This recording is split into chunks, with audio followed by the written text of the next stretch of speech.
But yeah, thanks so much for coming out to this virtual event. Really happy we're able to like host something like this where we can where various chapter leaders and CDN staff can kind of like give you guys like more of an idea of like what life is like in college with diabetes and what the College Diabetes Network is and like what the value of CDN chapters are to our lives. So we'll have chapter leaders now from 4 universities. Unfortunately, one leader couldn't make it today. And like some of you might be seniors in high school deciding on colleges, others might just want to learn more about the College Diabetes Network, like whatever like your interest is, we're really excited to have you today. So basically the format of this will be like for half the time for about 25-30 minutes, we'll kind of like, the CDN staff and chapter leaders will discuss the College Diabetes Network and our experience with it. And then we'll follow that with a question and answer session. So, any of you all are welcome to, get on video and speak, ask like any questions you might have, and we'll try our best to help you out and answer them. I also have, if you like don't want to get on video or just want to ask a question anonymously, I'm posting right now in the chat to everybody a submission link for a Google form that you can just, fill out and ask your question there. The link's posted. I'll post it again at the beginning of our Q&A session. But I'll just like read out the question and then we'll try to answer it that way if you don't want to get on video. Get on video and ask the question. Let's see. Yeah, so I guess like the Q&A part will be like more interactive, and we'll just start off by like, giving you guys an idea of like our experience and living in college with diabetes. So first of all, the chapter leaders and CDN staff will go through and we'll just like introduce ourselves, talking like besides like Devin, who's the CDN staff, we'll be talking about our school, year, and like role within CDN, like whether we're a leader or like also a founder. So Devin, if you want to start, that would be great. Introduce yourself. Yeah, absolutely. So I'm Devin. I'm the program coordinator here at CDN. So I oversee our entire chapter network. So I get to work with all these wonderful people right here and more all across the country and in Canada, of course, Marley. So yeah, I oversee the entire chapter network. I work with them on things they need to work with, any help that they might need. And yeah, I can go into, Nicole, did you want me to jump into a little bit of CDN background? Yeah, it'd be great if you could give us a little bit of the history and a few quick stats if you have them. That'd be great. Yeah, sure. So CDN was founded, for anybody who doesn't know, in 2009. Our founder, Christina Roth, went to college at UMass Amherst, was feeling kind of alone because she had type 1 as well, or still has it, and just felt kind of alone and felt like she needed to create a network. So that's sort of how the College Diabetes Network was born. We have over 138 chapters across the country, and then in Canada, like I said, and then a few more sort of unaffiliated chapters that do exist and are at different schools. There are about 80 of those. And yeah, so we also, in addition to just providing this peer support network, which is kind of what we do pride ourselves on, we have a bunch of different resources that we have. So for any parents or caregivers who are jumping in on the call, we have an off to college guide for students and for caregivers, and I can put a link to request all of our resources in the chat. They're free and you just download them. You can also get them sent to you if you prefer to read something in front of you. But yeah, and that has tips for going to off to college, which is what everyone here is going to touch on a little bit, I'm sure.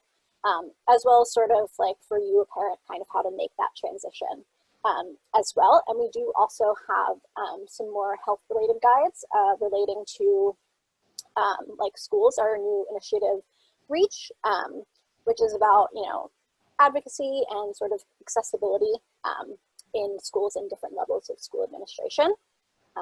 I don't want to take too much time, but I am sort of the staff kind of person on this call, obviously. So if you have any like questions, obviously feel free in the Q&A as well, but I will put an email that you can email me or the other staff members at, and we'll get back to you. That I will pass it back to Nicole. Great. Thank you so much, Devin. That was great information about the College Diabetes Network. I guess like now the chapter leaders will go ahead and we'll introduce ourselves.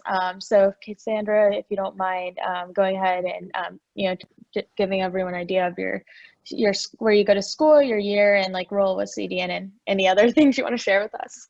Well, hi guys, I'm Cass. Obviously, I go to Hofstra University. I am the founder. I'm a sophomore there, so this is my now second year there. I started our CDN chapter about a semester ago. I finished it. I started creating it at the end of December, so we're still in the early workings of things, but are getting ourselves established and all that kind of stuff. Great. Marley, if you want to go next. Sure. I'm Marley. I go to the University of Toronto. I just finished up my third year, and I'm president of the chapter, and I co-founded it in my first year with a few other people with diabetes. And yeah, I love CDN. Yeah, great to hear.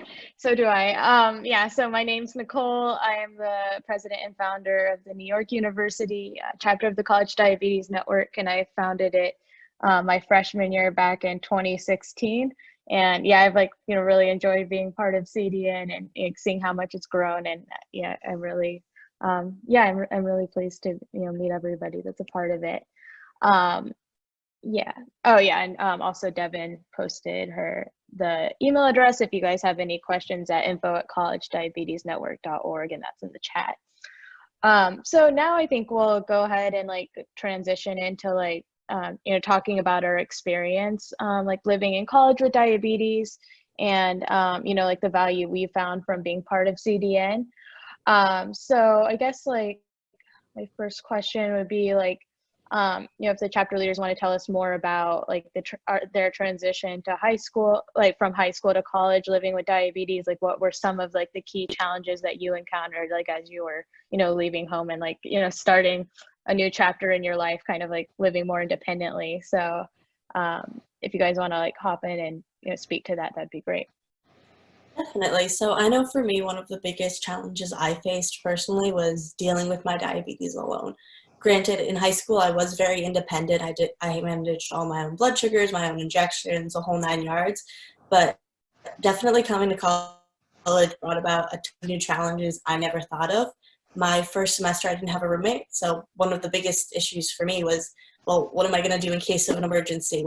How do I find those supports in place in college?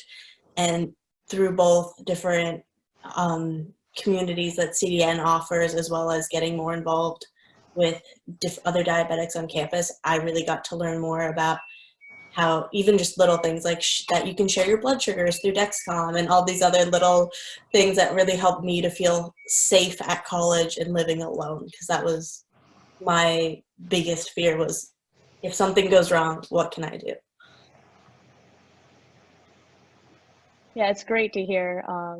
I kind of had a similar experience. I guess with my, I guess I'll let Marley go ahead and speak to it first, and then I'll jump into more of what Sure. I was experiencing transitioning. Absolutely. So I had a little bit of a different experience than Cass and presumably Nicole did. I never left home. So I still live with my parents, my siblings. I actually commute an hour to the University of Toronto every day, each direction. And that has been a difficult transition in itself, getting prepared to go an hour downtown. Well, I have my food and supplies, don't want to bring my whole diabetes closet with me. And also the University of Toronto is humongous. So walking from one class to another can be 25 minutes. And the walks cause low blood sugars for me immediately. So trying to figure out how to handle the commute and the size of the campus was a challenging thing for me. And also accessibility. I went to a smaller high school where all my teachers knew me, and so we could do things pretty casually for tests and exams. And now in university, it's a huge campus. Test taking and exams is a little bit more complicated. So I definitely accessed the CDN resources, and that was a good starting point for me to try to figure out how to navigate that in university. Yeah, I had a similar experience to Marley insofar as I was transitioning from like a smaller high school to a really large university. So definitely transitioning, from high school to college, I reached out a lot to like my Center for Accessibility, where they like assist students with like disabilities, and like definitely had to like, summer before kind of navigate the process of like requesting accommodations. But like I'd say like in terms of really going from like a place where my family was very familiar with diabetes, I kind of like, knew a few other diabetics like around my hometown, and like my friends were really familiar with the condition. So I kind of like experienced a bit of like isolation when I went to college, not knowing anyone with diabetes, and like no one really around me was familiar with what diabetes involved, even though like I did try to like, I thought it was important to communicate with my roommate, like kind of like the general idea of the condition because she would be living with me. But still no one really understood.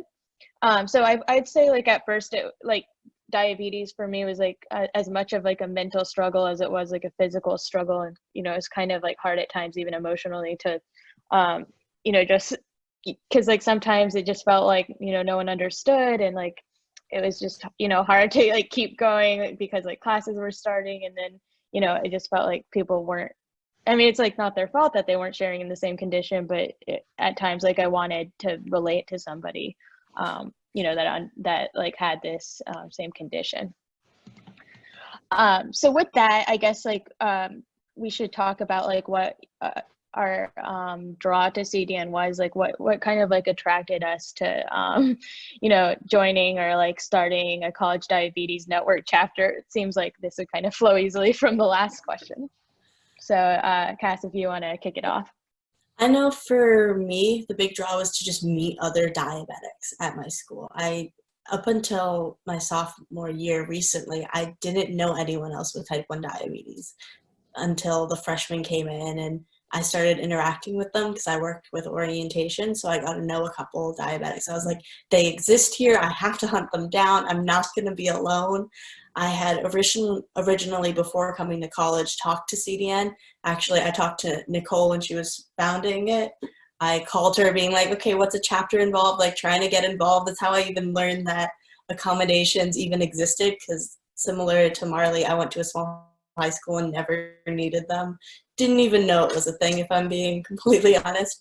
So for me, having CDN was a starting point for me to kind of gain that independence with my diabetes. It was a point for me to start doing outreach on a bigger scale with other people and creating a community for myself in my adult life, not just in the camps I used to go to. Okay, I'll jump in next. Thanks for that, Cass. For me, I grew up with type 1 diabetes in my house. So my mom's had type 1 diabetes since she was 7. So I've been privileged in the sense to kind of always have a sense of community at home, and recognizing that I have that and most people with type 1 don't. I've wanted to help other people find that sense of community. And even going to university for me, not with my mom all the time, and I still live with her, but walking around campus is lonely. You want other people to get it. You have to re-explain your condition to a whole new group of friends. My high school friends, they all got it, but my university ones took some time. And we had some lucky occurrences early on in my university career. So in the first month, I saw a girl in my class with a tube hanging out of her pants. So in my head, I knew it was either an iPod or a pump, and it was a pump. So I approached her and we ended up going out for lunch. And while we were at lunch, we bumped into a different friend of mine with diabetes. They're like, I didn't even realize it was at the university. So all of us sat down, and that was the day we emailed CDN and we asked them if we could start a Canadian chapter, because prior to that, they hadn't had any Canadian chapters. So from there, we got a Canadian chapter started, and we started finding other people with diabetes on campus, and it really just grew. Oh yeah, it's great to hear. That's so coincidental that you just like ran into like a few people with diabetes.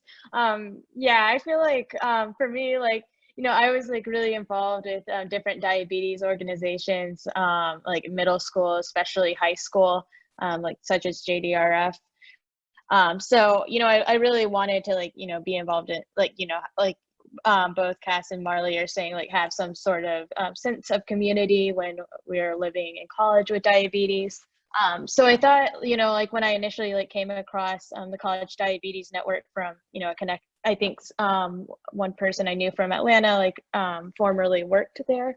I saw like, the mission was great. It seemed like a great way to like bond with other people experiencing the same condition.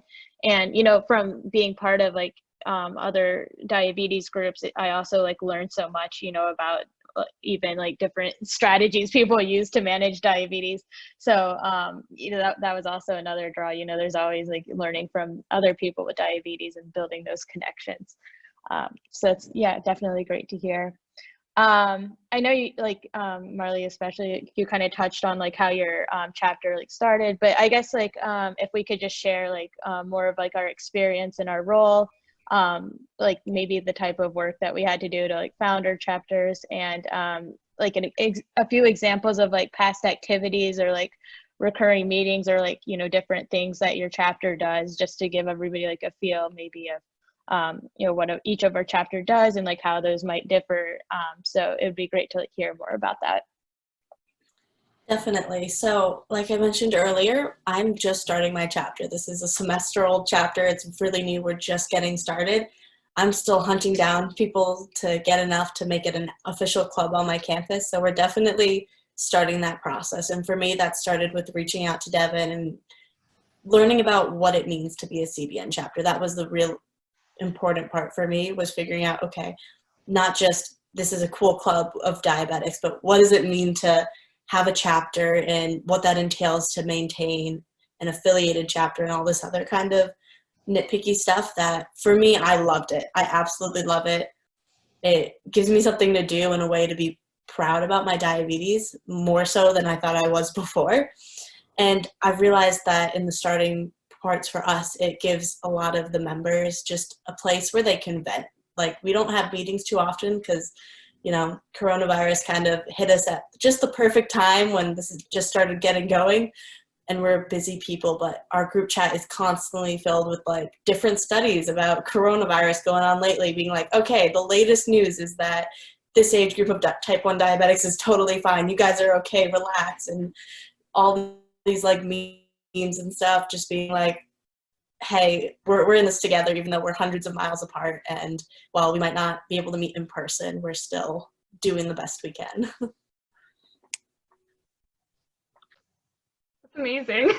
I'm so glad to hear that you got that all together so quickly. I'm thinking back to when I founded my chapter, and it took us, I think, 6 months to get our first event going as well. So like it takes time. And like Cass was saying, contacting CDN is a great first step. That was what we did. We sat down, sent an email, said, can this even exist in Canada? And from there, CDN walked us through the process. We also had to contact U of T, University of Toronto, and see what club status was like with them. And then after checking with CDN and U of T, we figured out how to officially make the club. And then the real work started of finding other people with diabetes. So ways that we did that: early on, I posted in a Facebook group for the people my year, asked if anyone else had a broken pancreas, and like 5 people commented on it. And so just even like that, we started a group chat then, bumped into other people with insulin pumps on campus. Whenever you see a sensor, I chase them. So whatever you can do to find people. And other than like running after diabetics when you find them, things that we do, we used to do a lot of like little coffee hours, and then over the past 3 years, we've grown a bit. So our events have evolved. Now we're doing a lot of pub nights where we all go out for dinner. We did a board game night in a board game cafe, which was really cool. We've done like ice cream meetups. We had an international event with the Buffalo chapter last year. There's been a lot of different things, and I think just talking to people, seeing what they're interested in doing has really helped us. Yeah, it's great to hear. Yeah, I had like a similar experience to you, Marley. It seems like like Cass's chapter is actually evolving more quickly than ours did at first. Like it took me a bit of time also, like initially, you know, as I was entering college, I reached out to, you know, CDN staff about like forming a chapter and like worked on like planning it. Definitely like leveraged social media a lot, created like a Facebook page for my chapter, as well as like I think like, you know, at the beginning of the fall semester, right when my group was getting going, I decided it was also a good idea to have like a closed Facebook group for like people that were like actually members, and I could just like add people that way when I you know, met somebody who, like you're saying, like, you know, somebody interested, if I saw like a tube or like a sensor or something, definitely that I wasn't really shy about like going up to them and asking them if you know they had diabetes, just because I don't know. Yeah, I always think of it as like a coincidence when I run into someone with it. So yeah, definitely just went up and asked people, and they were usually most of the time always just, yeah, we're interested in joining the group. So I'd add them to my Facebook group, and that's kind of like where all the announcements come through for events. I guess like, you know, just to give you guys an idea of what we do, like I guess like for larger events, we do like the Juvenile Diabetes Research Foundation, like annual One Walk to Cure Diabetes. So we just like walk together. We've also made like little gift kits for newly diagnosed patients at like the NYU hospital, just like maybe with like just like a, you know, kind of like a nice note, and then like, so I think like a coloring pad or something like that. So that was like a nice activity that we've done a few times. We've also like had the director of the Center for Accessibility come speak about like accommodations resources, both for academics and housing. And then like Marley was saying, like we've done like a number of coffee meetups. I feel like that's like our regular type of event. Like it's just nice to like casually get together over like coffee or tea and, you know, talk about our week or like what's going on in our lives, and, you know, different things happening with CDN. So definitely really good things. But yeah, I'd say like for us, it definitely like took us time to like have a stable group and you know, organize like larger meetups. And then, yeah, I think like lastly, before we go into the Q&A, it would be great if we could like talk about, I know we've like touched on this a number of times, but like talk about like the reward we found from being part of CDN, like kind of imagining like a university with CDN and without it. So Cass, if you want to kick us off on that. Yeah, definitely. I think the most rewarding part for me about starting the chapter in CDN is just seeing other diabetics' faces light up when we find them, because it's that little interaction that makes people go happy, and being able to like just connect people, even if it's just in this beginning stages of it, makes me so happy, because I know I'm comfortable with my diabetes. I've never had that. I've always been very upfront with people, like, this is my diabetes, this is who I am. And there are some people in our group who are a little more shy, and like you can see them come out of their shell a little bit when they find out you're diabetic, and that just honestly makes my day. And if it weren't for CDN, that would have never been possible. I would have never been able to, honestly, I probably wouldn't have reached out to diabetics in the way I am now, and really trying to make those connections at my college. Amazing. Cass, similarly to you, I love that feeling of like when you talk to someone who's never really had any other diabetic friends. Like I'll send a first message, or they will like come to their first event. And then I remember at our event in September this past year, he has a mom with diabetes, but he came to me in the middle of the event and said, I've never been in a room with this many diabetics before. And I was so like happy, but also confused. I'm like, how have you never met this many, like, because I grew up being involved and like being more open with it. But that was such a strange and wonderful thing to hear from me. And just seeing that occur again and again, and seeing the community form. And there's so many things other than like the feelings of isolation and stigma that you get to like break down together. There's like, sometimes like if someone needs supplies, I ripped out my sensor on campus, someone brought me one. One of our executive members had like a low blood sugar in class. She texted me saying like, I can't move and I don't have food. So like group texts get sent out to everyone, and like 2 people brought her low food. So just knowing that you have like that emotional support, you have that physical support, you have people to vent to, it's hard for me to imagine university life without it now. After having it, I'm like, but all my friends are diabetic. So it's really changed my university experience, and I'm grateful for having that space that CDN has allowed me to grow that community. Yeah, definitely. Just piggybacking off of that, like I really can't imagine like, not building these connections with like other people experiencing diabetes, or even, people who are close friends with people with diabetes. It's been like, really great. And it's also been great, like you were saying, Marley, like meeting people who have never met anybody else with diabetes, and like being there as like a resource for them. It's just like, I don't know, it's just like really rewarding to see. And like also it's just a great feeling to be able to be there for someone. I also think like I've made like through CDN, I've made great connections, not only with people with diabetes and their allies, but also with like different school offices around campus, like the disability center, the health center, also like different school organizations. Like personally, like the NYU chapters collaborated a lot with like residential life, to create different programs, kind of like raising awareness about diabetes on campus. And I've also built like connections with like different endocrinologists around the city, and researchers. I also want to say like the College Diabetes Network staff and leadership have always been like super supportive with like, all of like activities and help like we might need, like leading the chapter, being part of it. And I really feel like they're like genuinely dedicated to helping us grow and like thrive in college, and like, being there for us, even if they're like not in person with us. Still like a great resource. And it, I've really enjoyed that as being part of like the larger organization as well. So yeah, Devin, I know like you haven't had a chance to talk. I don't know if you want to add anything to like anything we've said about, if you have anything to add about your experience with it. Like I know you were a former chapter leader, but no pressure if you don't. Oh yeah, no worries. Thank you for all the nice things you said about CDN. It's an organization. We're actually a really small staff. I think it's like 8 people. So it's nice to have the same sense of community you would have in a CDN chapter. We have people who do have diabetes as well. So when we're in the physical office, I like to say it's not what's that beeping, it's who's beeping for someone's insulin pump. So you just kind of turn around and you're like, wait, I'm not the only one making that noise. So on like a national level, we do have that sort of like level of camaraderie too. And yeah, I was, like Nicole said, I was a chapter leader when I was in college. So I've sort of come full circle now.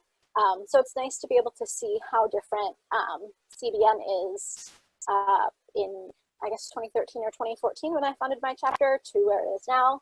And now I can be in a position to kind of hopefully be helpful. And if not, sort of sneak in on little things like this and just like see how our chapter's doing, because I love hearing all of the things you guys do. I say it in the many emails that I send, but it really puts a smile on my face, because I just remember being in college and being like, oh my gosh, this is like a lot. And you kind of find your people, and it's just, yeah. So I'm really glad to have stuff like this be like fun and like informative. So a massive shout out to our wonderful chapter leaders here who helped us put this on. Thank you, Devin, you said you might be helpful. You're definitely helpful. Like, if anything, super helpful. Grants or merchandise or just like our saving grace, honestly. Oh my God, guys, thank you. Definitely. Yeah, thank you so much, Devin. I guess with that, we'll transition into our Q&A session. I see a few questions in the chat, so we can start with those. But if anybody wants to get on mic and video, you're welcome to. I would just ask that you like raise your hand so we can keep track of order and like know who wants to speak.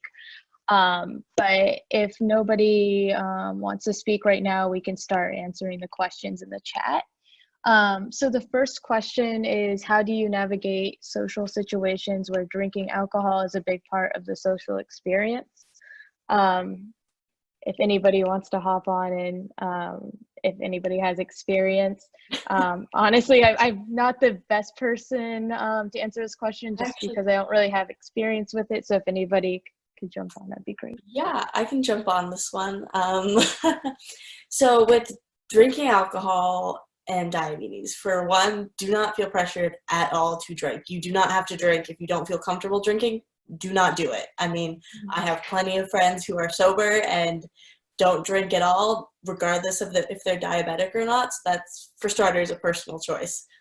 So, and they have plenty of fun. I have sober friends who come to parties with me, and I sometimes wonder how they're having more fun than I am, and it's a great time for all of us. But as someone who does drink alcohol, and that being part of the social experience, the thing you have to keep in mind with being a type 1 diabetic is that when you drink alcohol, it lowers your blood sugar.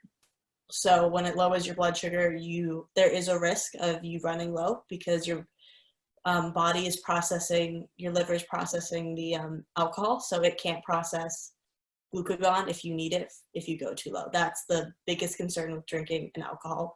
So for me, what I do is I will decrease my I'll do a temp basal for about half, depending on what I'm doing, and I won't bolus for anything I eat. Because I know for me, when I am drinking, I can drop I'll go to bed and I'll be like 400, and then in the morning I'll be like 98. So it really depends on your body, and you'll have to, before I went to college, actually, we did some experimenting with my parents so we could figure out how my body responds to it. But the one thing is just making sure you're still eating and you're not responsible for your insulin. Make sure you have someone around you who is telling you don't have to bolus sometimes, or can at least keep an eye on you to tell you, hey, I know you don't want to drink this apple juice, but you have to drink this apple juice. Cass, I think you touched on some really important points. One about like not having to drink. I know personally, like I don't drink alcohol, but a lot of my friends with and without diabetes do. And always having someone know that you're drinking. So one cool thing about having the CDN chapter and having so many people with diabetes in my friend group is that sometimes I will go to parties with my friends who are diabetic and they drink. And as the sober person, I will like watch their blood sugar or like keep an eye out or make sure I have like extra snacks or they have snacks. And that's something also nice that like if we all go for dinner and if someone buys a drink, like we can all discuss like what kind of techniques do you do, like the ones that Cass was mentioning about like temp basaling or giving less insulin. So in that way we can like share knowledge and tips and help keep each other safe, with knowing that like everyone's body is different, like everyone needs to do something different. But allowing that community has helped us all be safer if we do drink. So that's been really nice too. I feel safer with my friends all having more experience. And I like the idea of like experimenting with drinking and your parents first, if that's something that you're willing to do. Mm-hmm. Yeah, and CDN also has some resources for this. We touch a little bit on it in the Off to College guide that I mentioned earlier. There's a kind of full page about it. As always with anything diabetes related, check with your endocrinologist and their team. From my own personal experience, even if I'm drinking or even if I just had like a ton of pizza and I don't know where my blood sugar is going to be, I'll just set an alarm in the middle of the night before I forget to check my blood sugar, like on my phone, and then I'm like, okay, so I can try and prevent the, Cass, what you were saying, the very like steep decline. Yeah, that's all great information. Yeah, even though like I don't have like much experience, I guess I would just like to echo that. Yeah, definitely like don't ever feel like pressure to drink, even if like everybody else around you is drinking. I know that happened like a few times for me in college, but honestly, like from my experience, people were completely fine. Like there was never any pressure around me, and like even if there is pressure, just try to like be confident in your decisions, because ultimately it's not somebody else like experiencing like consequences, or if you don't want to do it and like regret it later, it's like you that would have to experience it as well. And yeah, I think it's great to like have somebody around you that you trust to if you do decide to drink. For me, so I think that's good. Sorry. Go ahead. I even have non-diabetics who I've trained into all about diabetes, and they'll just sleep over with me at night. Like I've had friends who sleep over and check my blood sugar through the night just to be safe. And I mean, it doesn't matter if you're diabetic, if there's a chapter, it's better to just have someone so that you have that sense of security. Because I know for me, I'll have a sober friend over if I have a drink, and they're that extra sense of reason that you sometimes need. Yeah. I guess like one other thing, kind of like more broad, not necessarily specific to drinking, but I always like let my resident assistant know I had diabetes. So like, you know, the person that's like always living on the hall, or their team kind of like, you know, knew like if something like weird came up. So I guess like somebody could get really low after they drink. If something weird comes up, they kind of like know what it might be related to as well. But I guess, do you guys have anything else to add to this question? Okay, we can move on. Okay, so looks like somebody has their hand raised. So Anne or Chase, if you want to hop on video and mic, feel free. Can you hear me? Yeah. Okay. Hi, how are you? I'm Scott. My son, Chase, he's diabetic, going off to college next year. So we, as parents, we're kind of stuck between deciding, is it best to have a roommate freshman year or not have a roommate? What have your experiences been with that? Like, you know, because sometimes he'll go low at night, won't hear it going off on his phone, and we're in there waking him up. It doesn't happen too often, but there are other things as parents, like, you know, we worry about when you guys go off to school, who's going to be, you know, watching over you when that happens. And have you experienced that? Have you had lows in the middle of the night that you haven't caught? And so, yeah, anybody's feedback would be great.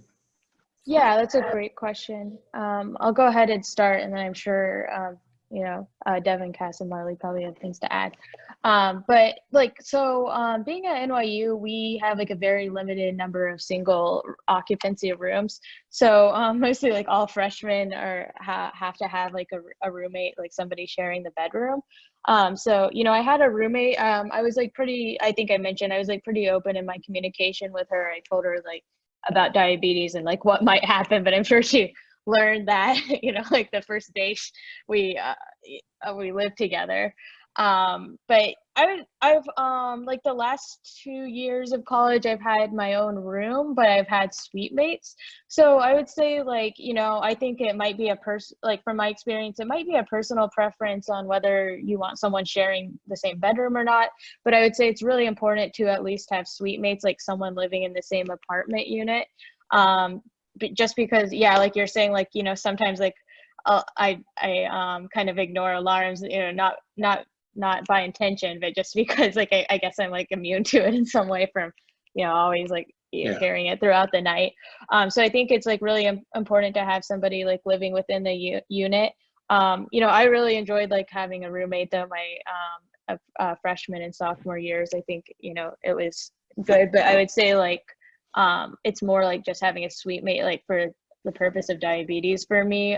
But you know, my roommates like were respectful, but I'd say it didn't really make a difference whether I had like a suite mate or someone living in my bedroom for like any situations related to my management of diabetes. But I don't know, maybe you guys have other experiences.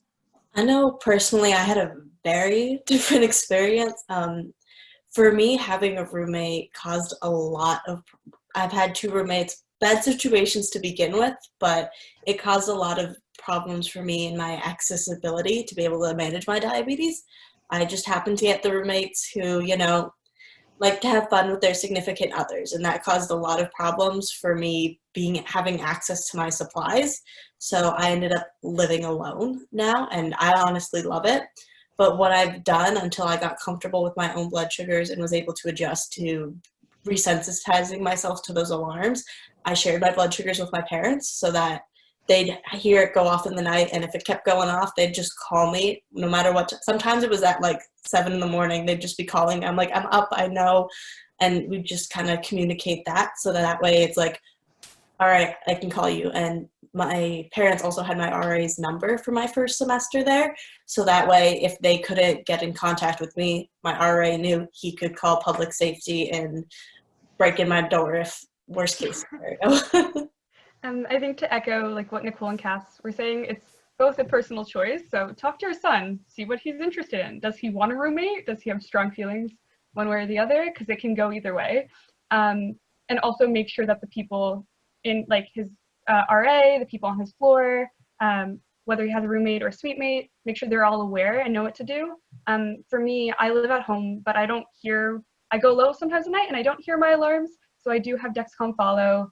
My parents will like knock on my door at 3 a.m., say, Marley, you're low. And I'll say, no, I'm not. And they'll go, no, you're low, and make sure that I eat.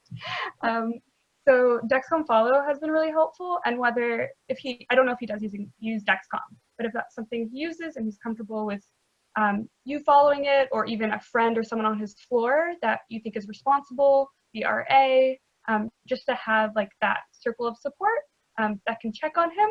Or let's say he does drink, to be able to communicate that with his RA to check in on him that night or something like that. Just to have those supports is just as important as a roommate or suite mate. Yeah, absolutely. Just to echo sort of, oh, I'm sorry, go ahead. Scott. No, Devin, continue. All right, sorry, must just be me. But yeah, just to sort of echo what everyone else has been saying, communication is definitely key. I've had roommates my whole life. I have roommates currently, even out of college. So communication is just really important. I would say definitely try and get your son to explain to them, because they'll end up living together. I feel like, I'm not in the situation, but probably as a parent, there's the temptation there to just kind of want to be there for your kid. My parents were the same way when they dropped me off at college. I was like, oh, let me kind of do my own thing. And we also have a bunch of good resources as well. I'll try not to say resource 1,000 times during the rest of this, but I can't make any promises. But about, communication between roommates and that sort of thing, we have kind of like a template that your son can kind of go by when they're having that discussion. So that's obviously an important discussion to have. Obviously, you don't want to hide it. And everyone has their own experience and things like that. With lows, like Marley, you're talking about like the Dexcom share. Some students love it, some students hate it. So it's just definitely a communication kind of thing.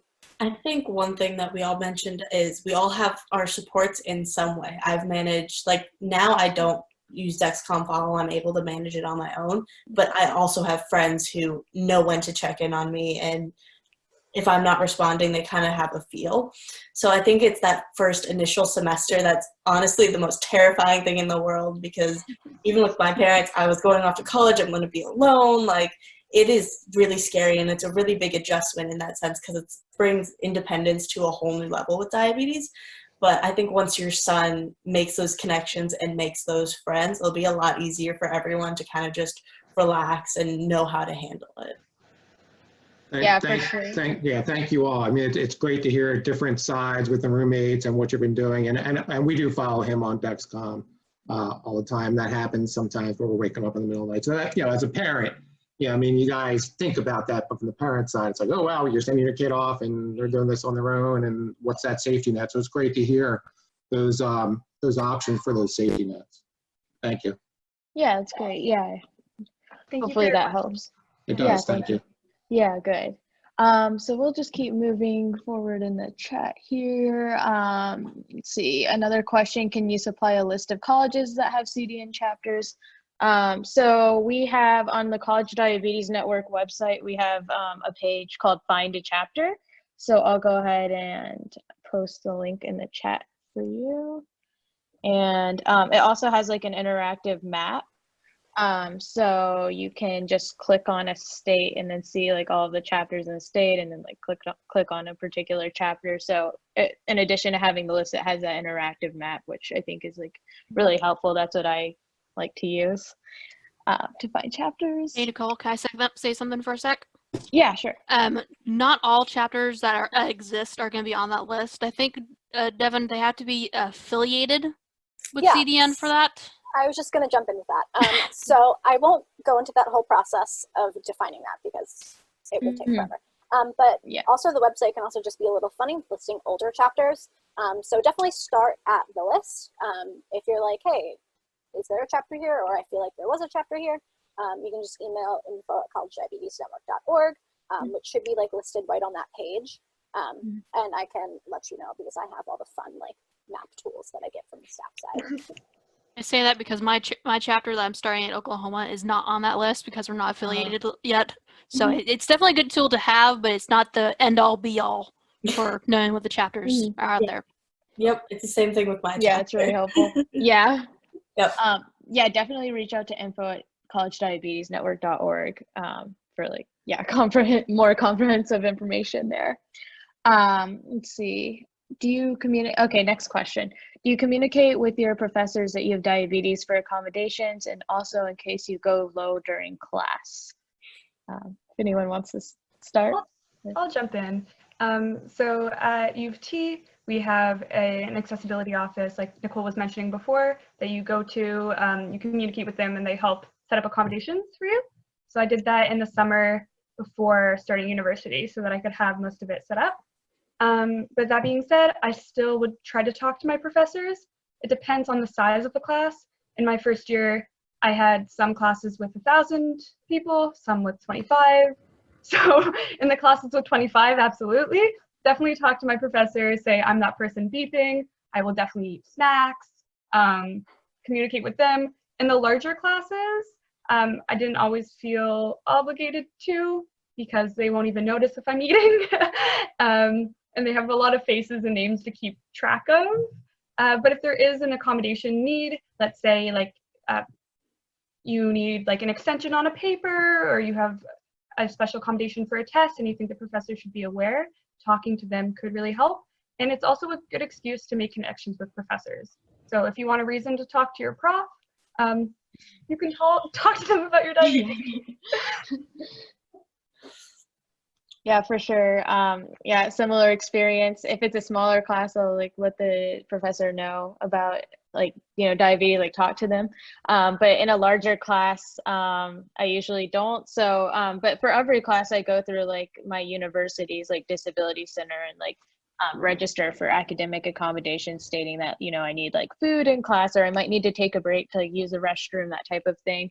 But yeah, if it's a smaller class that, I want to like let my professor know that I'm like wearing an insulin pump and I'm not just like checking my iPod or iPhone or whatever. Joke, it kind of looks like an iPod. Yeah, so I think it's like, just good because you don't want to like not check your blood sugar if you feel like you're, trending down in the middle of class. It's better to like, just let your professor know and then feel comfortable like glancing at the screen so you can know whether you need food, which you can also tell your professor that you need. So yeah, I think it's definitely really good. Yeah, definitely echoing off that. I know I tell all my professors, I sit down with them first class, I'll send them an email, I have a letter from my accommodations office I'm obligated to give them, and then I have a conversation with them just to make sure they know that what my accommodations are. I have testing accommodations, I have, like you guys said, ability to have food in class, step out when I need, to have my phone. Actually, these conversations have been super helpful for me because some professors of mine really just don't care. So they'll be very honest. They'll be like, oh, you need your phone for this. Like I've had teachers be a lot more accommodating to my diabetes and my needs to make sure that I can stay in class because they don't want me to miss any materials. And that has been super helpful for me just to get that personal connection.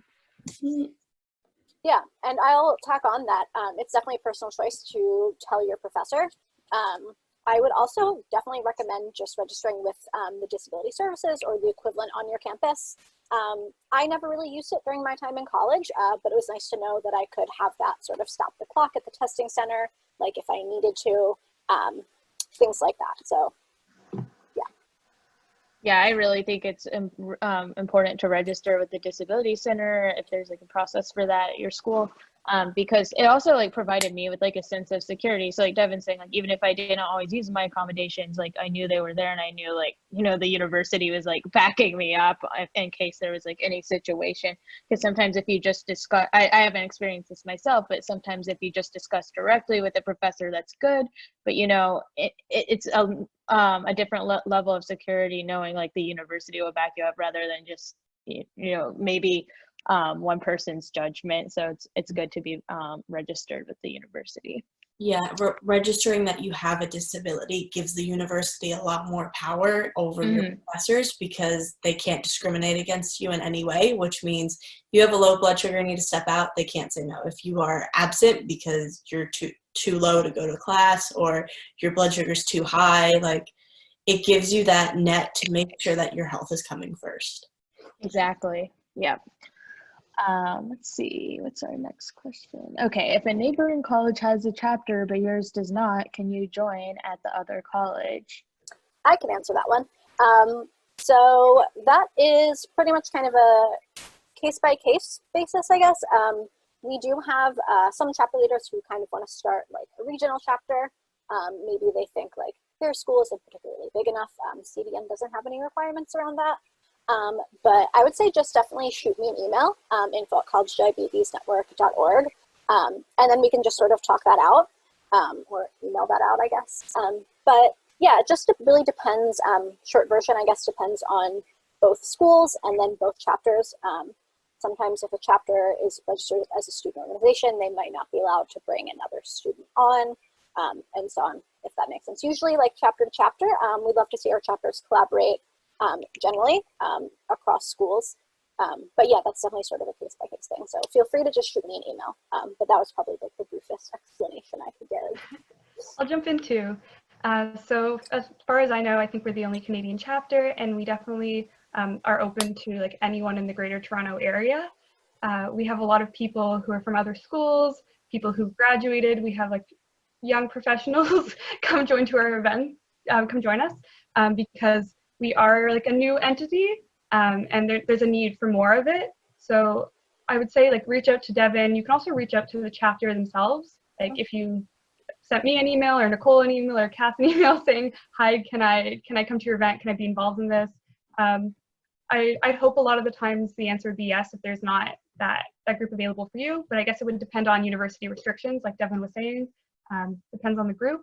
But if your college doesn't have one, you can always start one. And that's the really cool thing about CDN. They're so supportive in helping you found a chapter. All of us had founded chapters at some point and made that happen. And although it can seem scary at first, it's very doable, and CDN is very helpful in getting it off the ground. Yeah, just to echo what Marley's saying, I've had like, yeah, I'd say like a handful of people, you know, from the greater New York City area, and from like a few different colleges around the city, you know, where they don't have a chapter, so they've like, you know, joined our chapter on different events and been part of it. And I think, you know, that's been a really good resource. I think we also had like a few endocrinologists that came to a few of our coffee meetups. So, you know, they were trying to get like our perspective living in college with diabetes, and they were also like, I guess, like teaching, like kind of giving us information as well. Yeah, I think it's definitely good to, you know, I definitely enjoy like welcoming anybody else in. And yeah, if there's no chapter at a campus you're going to, definitely, I would say like more often than not, the neighboring college with a chapter would be more than willing to help you out and start a chapter, like have different phone calls and maybe even meet up. So definitely good resources with CDN. Let's see. Where do you store your insulin? If anyone wants to hop on here. I know for me, I have a mini fridge. That's the word. I have a mini fridge that I keep everything in. Yeah, that seems to. Yeah, go ahead. I was going to say. go ahead, Marley. Okay, sure. So I also keep my insulin in my fridge. I'm at home, so I have not a mini fridge, but a larger fridge. A good fridge. And I keep some, when I'm almost done with a vial of insulin, I keep the leftover in my purse with some needles, because I do wear an insulin pump, but because I'm going downtown for the day and I worry about my site getting ripped off or some other complications, I do like to have like 10 units and some syringes in my purse with me, so that if something does happen, I can stay downtown, stay in class for the day, and then come take care of it when I get home. Yeah, I personally store mine in just a regular fridge as well, but mini fridges are definitely the way to go in college. For me, at least, that's how it was. It depends on the campus. I think a lot of campuses nowadays, depending on what kind of accommodation you have, the microwave, like refrigerator combination will come in the room. It did for me. But I believe that's also an accommodation that you can ask for. You can say, hi, to your disability services or accommodations office, I have diabetes, I need to store my insulin. One of my requests is going to be a mini fridge. You'll probably need a letter for your endocrinologist, but they also will understand the importance of keeping that stored properly.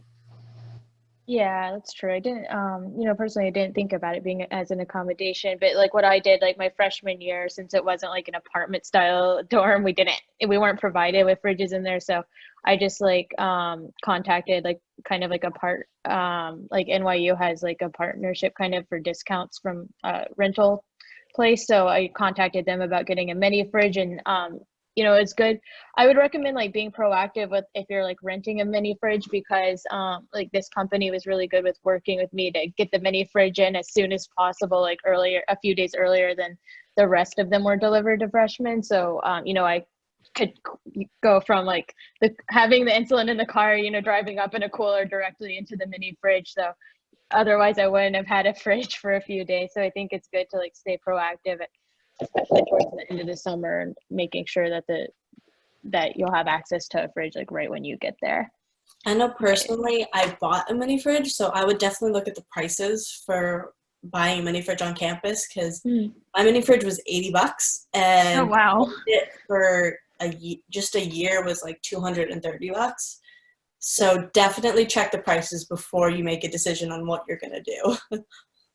Another thing I definitely would suggest is if you're going to buy a fridge or any appliance like that, see if your college has any requirements for like hooking it up or like the type of fridge or appliance you can have. Because if it's not in their regulations, they may not allow you to have it. Yeah, definitely good information. Yeah. So I'd just say it's better to like look into all of this like way ahead of time. Just so there's not any emergencies. In the disabilities office, if you've registered with them, we'll know all of this. Yeah, I definitely reach out to the disability center. I know I reached out to them like early in the summer before I was beginning college. Yeah, we have one last question. It looks like, is there a chapter at Boston University? It's not listed on the CDN website. Yeah, so they're actually our newest chapter, I think, as of this past Monday. So that is why the website is taking its good old time putting up there. But we do have a chapter at Boston University. I do not know the email off of the top of my head, but feel free again to to email me at info@collegediabetesnetwork.org, and I can send you her contact info. I don't remember off the top of my head. But yeah, they're our newest chapter, so we are happy to welcome them as we are also in Boston. So. Yeah, that's great. So does anybody else have questions? Feel free. We can maybe take like one more quick question if you want to raise your hand or put it in the chat. I had one more quick question. Okay, sure. How did you guys manage getting your supplies and your insulin? Did you typically have it shipped to directly to you, to your parents? Did your parents ship it to you? Did you find that it was an issue? I actually chose my college based off this of all the, oh, I'm frozen, hold up. There we go, okay. So I actually chose my college based off my ability to get it. There's a shuttle, a bus that will take us to shopping centers. So, or I'll Uber sometimes, but I have a CVS nearby, so that's where I go to get my insulin. And then when I occasionally forget it at home over winter break, my parents will ship it. They'll just wrap it all up in bubble wrap with a couple of ice packs and send it up home. Yeah, usually like the first few years of college, I just went to CVS to pick it up because like you were saying, Cass, it's just easier. It's refrigerated, it's right there. But then, all my prescriptions switched to mail order. So, when I come home, I just take a flight home from New York to Atlanta, take a bunch of insulin in a cooler and then bring it back with me to New York. And that lasts me a pretty long time, if I come home like winter break and then one other time during the semester. But yeah, if anyone doesn't have anything else to add, I guess we'll wrap up here. Thank you so much for coming out to this event. Hopefully it was helpful.